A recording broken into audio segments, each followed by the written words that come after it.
दोस्तों नमस्कार। युग का इंसाफ न्यूज चैनल पर आप सभी का स्वागत है। मध्य प्रदेश में हुए सत्ता परिवर्तन के बाद विधानसभा के उपचुनावों में भाजपा सरकार के खिलाफ लोकतंत्र बचाओ यात्रा निकालकर कमलनाथ सरकार एवं कांग्रेस प्रत्याशियों के समर्थन में खुलकर पैरवी करने वाले कंप्यूटर बाबा के आश्रम को ध्वस्त करने के बाद अब उनके करीबी रमेश तोमर की अवैध संपत्तियों पर मंगलवार को पुलिस प्रशासन ने नगर निगम के साथ मिलकर बुलडोजर चला दिया। आजाद नगर क्षेत्र में रहने वाले रमेश तोमर पर चाकूबाजी, लूटपाट सहित 19 प्रकरण दर्ज हैं। प्रस्तुत है एक रिपोर्ट। कंप्यूटर बाबा के खास सिपाहीसालार रमेश तोमर द्वारा इदरीस नगर में किए गए अवैध निर्माण को जिला प्रशासन ने नगर निगम के साथ मिलकर तोड़ा। रमेश तोमर के नाम रजिस्टर्ड लग्जरी कार में ही कंप्यूटर बाबा घूमते रहते थे। तोमर के खिलाफ 19 मामले पंजीबद्ध हैं, जिनमें जमीनों की खरीद फरोख्त, वसूली, मारपीट, चाकूबाजी सहित कई आपराधिक षड्यंत्र शामिल है। तोमर ने पार्क की जमीन पर कब्जा कर 3 अवैध मोबाइल टावर खड़े करवा दिए थे। इनकी ऊंचाई अधिक होने के कारण काट कर हटाया गया। ज्ञात हो कि पुलिस ने जो गुंडे बदमाश लगातार अपराध कर रहे हैं उनको सूचीबद्ध करते हुए नगर निगम से इनकी अवैध संपत्ति की जानकारी जुटाकर कार्रवाई की जा रही है। आपराधिक तत्वों के विरुद्ध अतिक्रमण विरोधी गंभीर मुहिम समय समय पर चलाई जाती रही है और इसमें कड़ी कार्रवाइयाँ की गई हैं।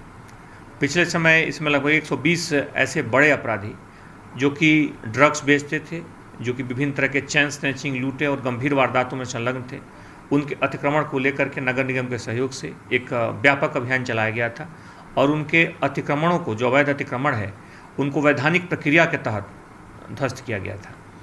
अभी पुनः वो प्रक्रिया शुरू कर दी गई है।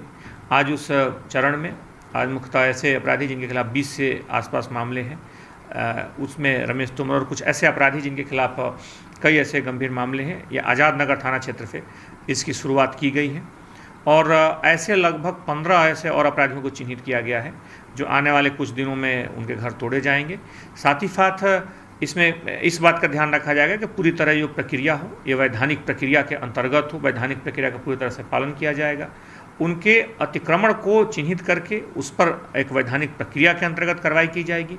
नगर निगम के सहयोग से ये कार्रवाई होगी, लेकिन हाँ, यह तय रहेगा कि इसमें अगर कोई भी व्यक्ति मुक्त इस तरह की कोई अराजकता, किसी भी तरह की आपराधिक गतिविधि में, चैन स्नैचिंग, लूट या किसी गंभीर वारदात में एक आपराधिक वारदात फैला करके, आपराधिक वारदात करके किसी भी तरह की असुरक्षा फैलाने की कोशिश करता है, उसे किसी भी हालत में बर्दाश्त नहीं किया जाएगा और उसे किसी भी तरह के आपराधिक गतिविधि के साथ साथ किसी भी तरह के अतिक्रमण को भी बारीकी से देखा जाएगा और उस पर सख्त कार्रवाई की जाएगी।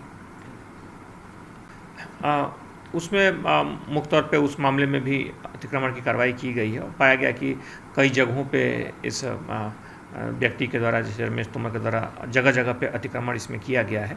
उस अतिक्रमण को जब नगर निगम के द्वारा एक वैधानिक प्रक्रिया के तरह नोटिस देकर किया गया तो उसमें संबंधित जो आरोपी थे वो सही जवाब नहीं दे पाए, उसका संतोषजनक जवाब नहीं दे पाए, जिसके कारण अतिक्रमण की कार्रवाई की गई है और उसमें आज अतिक्रमण को हटाया गया है। सर, कंप्यूटर बाबा का एक कनेक्शन सामने आ रहा है, तोड़े जाएंगे। इसमें आपराधिक गतिविधि होने के कारण मुख्य तौर पे उस व्यक्ति को जो आपराधिक जो गतिविधियों के साथ साथ देखा जाएगा किस तरह के अतिक्रमण भी कर रखा है या किन किन जगहों पे लोगों के दूसरे लोगों के जबरन कब्जा करना या कई तरह के आपराधिक गतिविधियों के अंतर्गत ही लोगों पे एक जो दूसरी जो गाइडलाइंस हैं उनका भी पालन नहीं करना, दूसरे लोगों की ज़मीनों पर, सरकारी ज़मीनों पर अतिक्रमण करना। तो सामान्य तौर पर ऐसे लोगों के जो अतिक्रमण संबंधी जो गतिविधियां हैं उस पर बाकी कार्रवाइयों के साथ साथ इस बिंदु पर भी ध्यान दिया जाता है और प्राथमिकता से कार्रवाई की जाती है। माफिया को लेकर के पुलिस बहुत सख्त है। विगत दिनों माननीय मुख्यमंत्री महोदय ने भी पिछले दिनों जो बैठक थी इसमें इन माफियाओं के विरुद्ध कड़ी कार्रवाई के सबको निर्देशित भी किए हैं।